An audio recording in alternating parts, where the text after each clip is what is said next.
South Australia's Barossa Valley is usually regarded as the heartland of Australian Shiraz, but a tiny boutique label from Tasmania has won the nation's most prestigious wine award for a 2-year-old Shiraz made with cool climate grapes.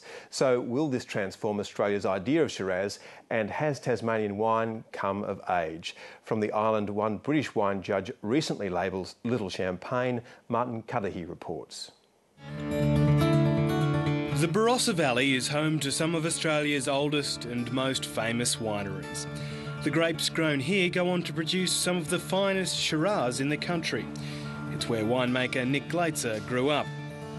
Initially, he spurned the family trade and pursued a career in mechatronic engineering, or building robots.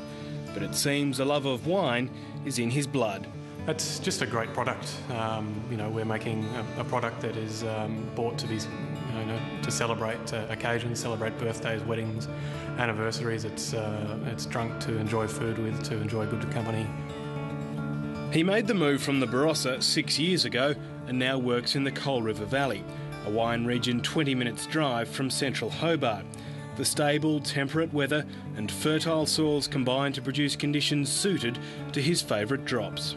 I saw Tasmania as being the best place in Australia to work with Pinot Noir and other cool climate varieties to make those styles. But it seems Nick Glaetzer can't escape his Barossa roots. He's one of a handful of producers of Shiraz on the island state. All up, there's less than 5 hectares of vines. The cold climate means that the grapes are hanging out on the vine for another 2 months longer than usual than on the mainland, so you get a slower rate of ripening, and I feel that gives you a more finer flavour profile. He makes about 3,500 bottles of Shiraz a year, tiny in comparison with more established labels. So how does that wine compare with the Barossa Shiraz? It's a little less alcoholic, a bit less fruit intensity, richness. It's more subtle characters, more savoury characters, and it's a bit softer and a bit more elegant. The wine is called Monpere. So Monpere is French for my father. Obviously he was the one who first taught me about Shiraz. Once I knew the translation meant my father, I was absolutely delighted and very honoured. Nick Glaetzer's father, Colin, is a renowned winemaker and one of the barons of Barossa. It's a good one, it's really soft. He passed on the family enthusiasm for Shiraz.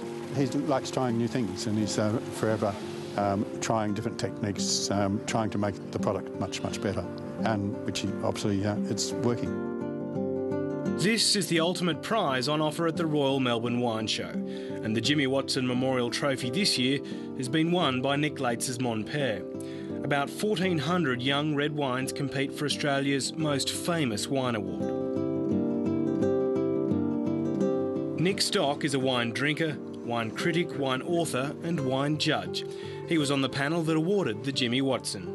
It's a beautiful wine. It's fragrant, it's complex, it's young, it's juicy, it's full of energy. It's a very delicious wine to drink. It's a very easy wine to like.